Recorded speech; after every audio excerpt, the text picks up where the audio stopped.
Assalamualaikum warahmatullahi wabarakatuh. Perkenalkan, nama saya Haramona Niliza, NPM 1834020023. Di sini saya akan menjelaskan tentang pembinaan sumber daya manusia hubungan dengan pelestarian dan sumber daya alam. Sumber daya manusia dan sumber daya alam merupakan unsur lingkungan hidup. Lingkungan hidup adalah kesatuan ruangan dengan semua benda daya, keadaan, dan makhluk hidup, termasuk di dalamnya manusia dan perilakunya, yang mempengaruhi kelangsungan perkehidupan dan kesejahteraan makhluk hidup lainnya.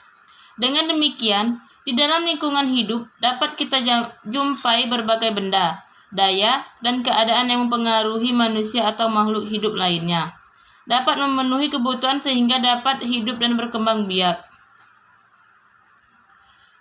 Hubungan sumber daya manusia dengan sumber daya alam.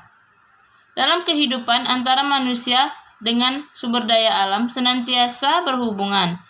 Hal itu dilakukan untuk mempertahankan ekstensinya. Hubungan tersebut memberikan beban pada sumber daya alam sehingga daya dukung lama-kelamaan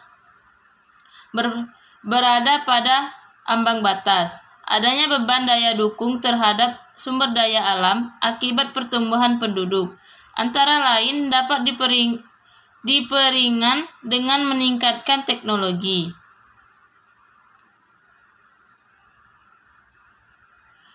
Hubungan pembinaan sumber daya manusia dengan pelestarian sumber daya alam. Hakikat kehidupan manusia adalah untuk mempertahankan hidupnya dan kelangsungan spesies manusia. Untuk melaksanakan tugas kehidupan tersebut, manusia butuh energi sumber daya alam. Agar pemanfaatan sumber daya alam tersebut dapat dilaksanakan secara efektif, efisien, dan lestari, maka pelaksanaan pembinaan sumber daya manusia diarahkan pada pengembangan pikiran, perasaan, moral, dan lain-lain. Pembinaan sumber daya manusia melalui jalur pendidikan formal. Dalam rangka pembinaan sumber daya manusia hubungan dengan pelestarian sumber daya alam, jalur pendidikan formal dari sekolah tingkat dasar sampai tingkat perguruan tinggi merupakan tempat yang strategis untuk melaksanakan usaha-usaha yang bersifat edukatif.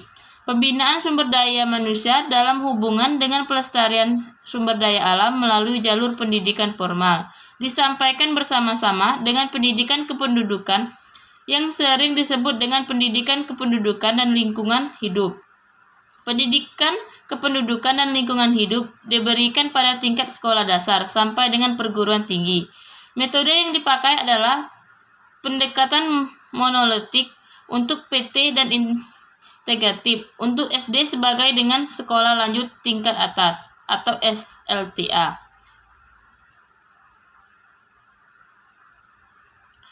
Pembinaan melalui jalur pendidikan non-formal. Pada jalur pendidikan non-formal, ini sering diabaikan. Padahal, jika dilaksanakan dengan teratur, disiplin, maka hasilnya akan baik.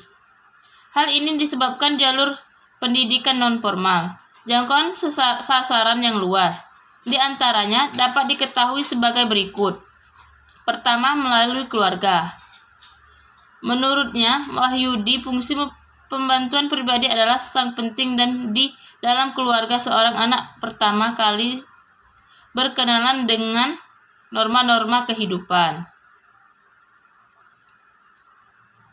Sekian, terima kasih. Wassalamualaikum warahmatullahi wabarakatuh.